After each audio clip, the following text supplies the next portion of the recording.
Before I ask you about the Houthis, I want to read a portion of the president's tweet. It's way too long to read the entire thing, but there you can see it's President Donald Trump's tweet about ordering the United States military. The more incendiary stuff is at the end. To all Houthi terrorists, now this is in caps, your time is up and your attacks must stop starting today. If they don't, hell will rain down upon you like nothing you have ever seen before! Exclamation point. To Iran, support for the Houthi terrorists must end immediately. Do not threaten the American people. Their president, who has received one of the largest mandates in presidential history or worldwide shipping lanes. If you do, beware, because America will hold you fully accountable and we won't be nice about it. All right, that's very Trumpian language. Can't you argue that the United States engaged in terrorism, Donald Trump and Pete Hegseth, by killing Yemen civilians over the weekend? Well, not only can you argue that, that's a cognizable action in any court that would claim jurisdiction. Give us the background and your understanding here. Well, I mean, first of all, the American people need to know that the Houthi of Yemen have been in war with the America via proxy since 2014. The Saudi Arabian Air Force, using aircraft provided by the United States of America, dropping bombs provided by the United States of America, bombs targeted by the intelligence provided by the United States of America, have been pummeling Yemen for a decade. And Yemen hasn't blinked. The United States got involved in, participating in these attacks last year, or even for over a year now. We've been in a quasi war with the Houthi because the Houthi are very principled people, and they said we will not stand by idly while genocide is taking place. The Palestinian people of Gaza must be allowed access to humanitarian goods. The blockade must be lifted. And until which time those conditions are met, we will prevent Israeli shipping from transiting through the Red Sea into the port of Eilat. And they succeeded in shutting down the shipping. The port went bankrupt. The Israeli economy was devastated. Now, this is a Houthi action against the Israelis, and America stuck its nose in it. And then America said, no, you can't do this. You have to cease your blockade. And the Houthi said, stick it in your ear. And we started bombing them. Terrible bombs, according to Trump. I mean, my God, what? Because Donald Trump ordered a bomb, it blows up with greater explosive force than the bomb that was dropped under Biden. Trump is an idiot. I hate to say that, and my wife is going to be very mad at me for saying this, but this is the kind of stupidity that a chairman of the Joint Chiefs of Staff has said, Mr. President, stop. Cease and desist. The Secretary of Defense has to do an intervention, say, please don't do this. You are making us look stupid. You're putting us in a bad situation, and it's unbecoming of the Commander-in-Chief to speak in this fashion about conflict when American lives are on the line. Treat the Americans with respect, at least. Use words that impart the dignity of the service they are giving you instead of treating it like a childish video game. Mr. President, shut up, and that's what he needs to do. Shut up. If you're going to drop bombs, but quit pretending that because you're Donald Trump, the earth shakes greater because you dropped the damn bomb than somebody else. The bomb blows up, and you know who doesn't care? The Houthi. They don't give a damn, Mr. President. They're going to kick your ass just like they kicked everybody's ass because you can't follow through. All you can do is drop bombs, and your bombs won't stop them from firing missiles. And then you want to now threaten the Iranian people the same way. It isn't going to work, Mr. President. And what's going to happen are one of two things. One, you're going to look foolish because you're going to have to back down when your Secretary of Defense says we can't escalate any further without putting 700,000 boots on the ground. That's a major invasion that will cause the entire region to blow up. Oil prices will spin out of control and your economy will crash, and you're finished, Mr. President. You're done. Everything you're trying to do, the American people will not tolerate $120 oil. Because they can't economically. All the changes you're making are predicated upon a foundation of economic stability, which will not be here if you throw oil security, energy security out the window by going to war with Iran. Stop it. Or he will actually go to war. thinking that somehow American bombs ordered by Donald Trump take on some sort of angelic property and blow up with greater violence and more terror than any other bomb ever made.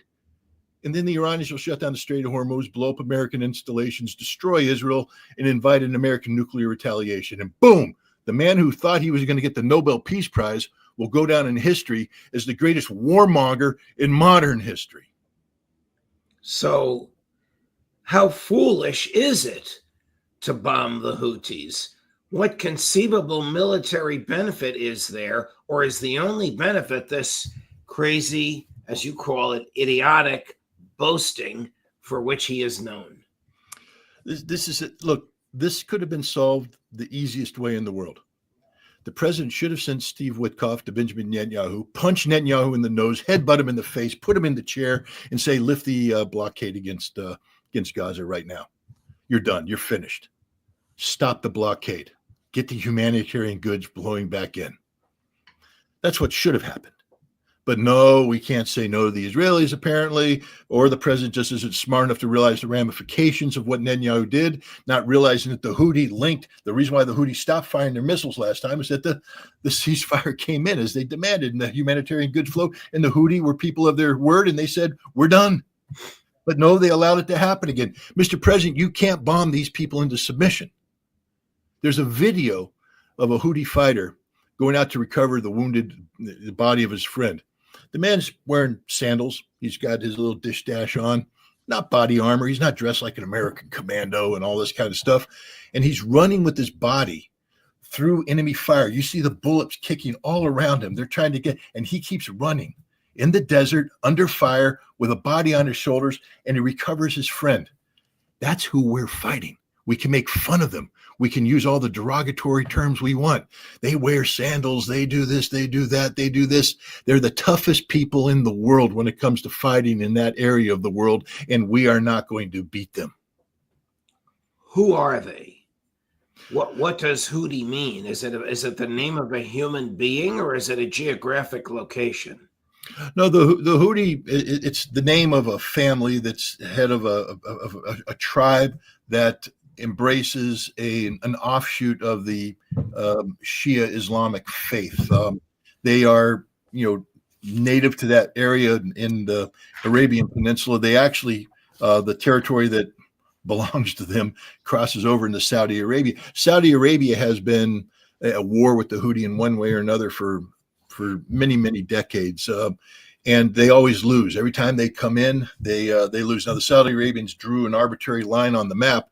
If they continue this fight with the Houthi, one of the reasons why they had to have their ceasefires, the Houthi said, hey, you keep wanting to do this, we'll just come and take our territory back, which means they're going to take the southern part of Saudi Arabia. And they were moving in that direction. They can't be beat. They can't be beat. These are the toughest people in the world when fighting on their own territory.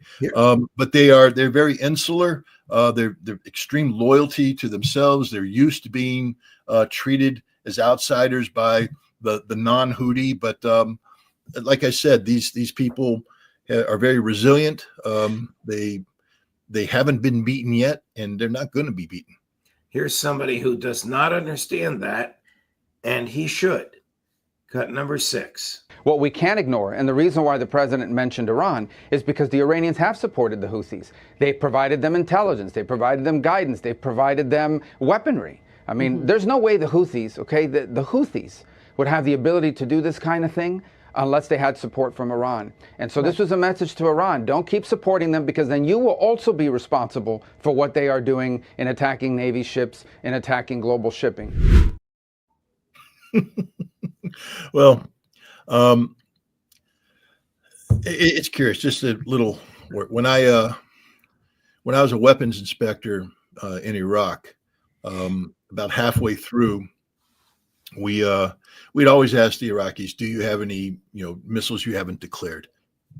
And then it became apparent that they actually had an SS-21 Tochka, which is a short-range ballistic missile, but it had been provided by Yemen. And wait a minute, but I thought Yemen doesn't have any capabilities. Well, the Yemen provided the missile. They were experts in the missiles. Yemen had its own ballistic missile manufacturing capability. The Houthi, the Yemenis, have scientists trained in Western universities. They've produced from scratch hypersonic missiles using their own calculations, their stuff. They may receive some assistance from the Iranians on guidance and control in terms of components that are incorporated.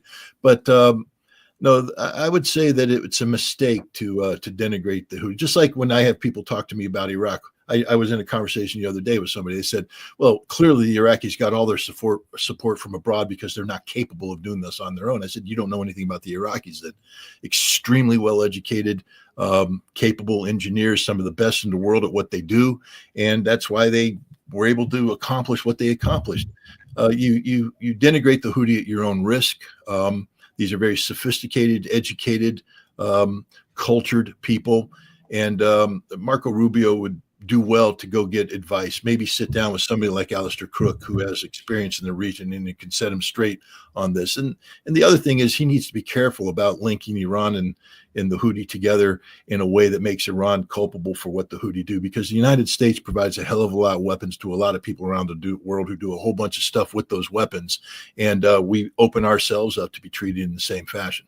So if Iran is morally and legally culpable for what the Houthis do, the United States is morally and legally culpable for what the Ukrainians do and for what the IDF does in its slaughter.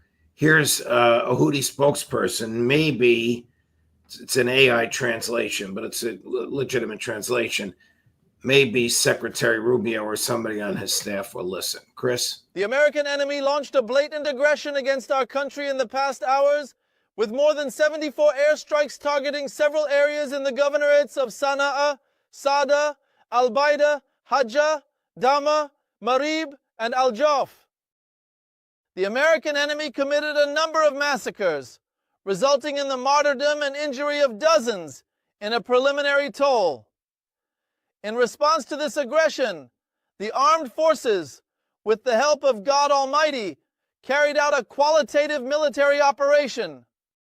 It targeted the American aircraft carrier USS Harry Truman and its warships in the northern Red Sea with 18 ballistic and cruise missiles, as well as a drone, in a joint operation carried out by the missile forces, the drone air force, and the naval forces.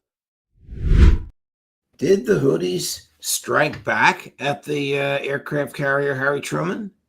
100%. Of course they did. They didn't succeed. The defensive capabilities of the carrier battle group were sufficient to, shoot down these threats. But they struck back, and Judge, they're going to continue to strike back. They're not Why do we pick these fights, Scott? Arrogance, ignorance.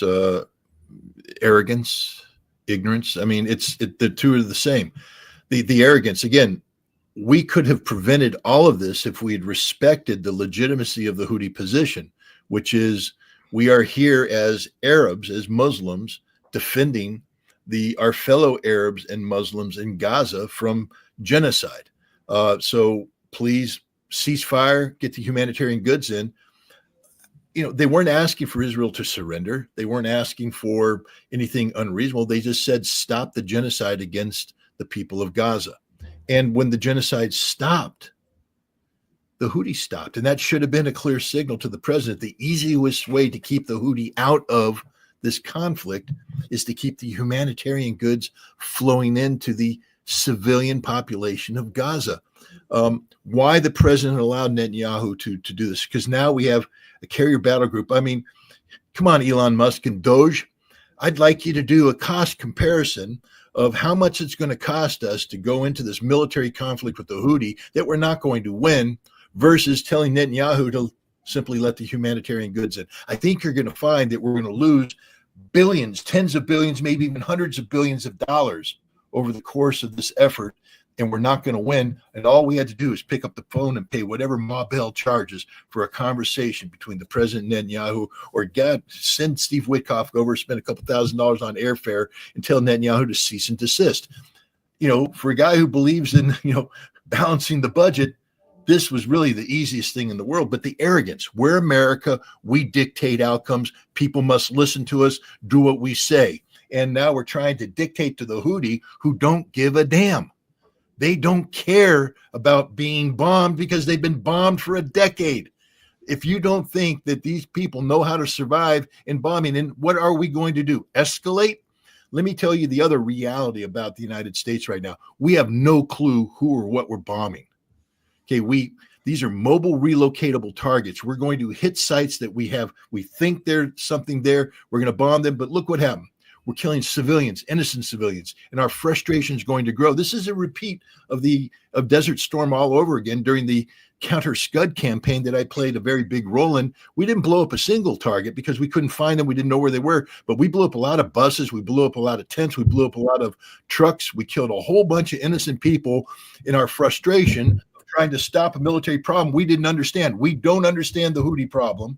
And yet we're going to continue to escalate and bomb. According to Donald Trump, it's going to, be worse than you've ever seen. All we're going to do is kill innocent civilians by the thousands, putting us on the same page in terms of, acts of genocide that the Israelis are. Did something happen recently that provoked this, or did Trump just wake up on Saturday morning saying, let's conduct a bombing raid this afternoon? I think no. The Houthi announced that they're going to resume firing missiles into against Israeli shipping because Israel had violated its its requirement to provide humanitarian goods to the citizens of Gaza. So the Houthi said, if Israel is going to starve the people of Gaza, then we will resume cutting off Israeli shipping through the Red Sea. Scott Ritter, thank you, my dear friend. A superb explanation of what's going on there, which I haven't heard from anybody else. I wish the White House would listen to you and Alistair Crook and the others that have a far better grasp of what's going on there than the people around whom the president has chosen to surround himself. Thank you, Scott. Just a quick, I just want to throw this in there. Till recently, I was actually in contact with a spokesperson from the Yemeni Ministry of Defense, a Houthi. And, this created a dialogue and ability to learn more about them, but also to have discussions trying to explain America to them. But because of the sanctions and the redesignation of the Houthi as a terrorist organization, that channel of communications is now closed to me. And I just want to point out to the American people that when you start shutting down lines of communication, because we need information. You're not going to get accurate information from Marco Rubio or from the Trump administration when it comes to this issue. It's going to be highly polarized, incomplete data. I'm not saying that the Houthi are always right. I'm not saying that they always tell the truth. I'm not accusing them of not, but I'm saying it's imperative that we make sure we have access to all information sources so that we, the people, can make the best decisions possible. And yet we have the Trump administration shutting down any opportunity to speak with the Houthi directly and find out what their point of view is. Well said, my dear friend. Thank you very much for joining us. We'll see you again soon. Thank you.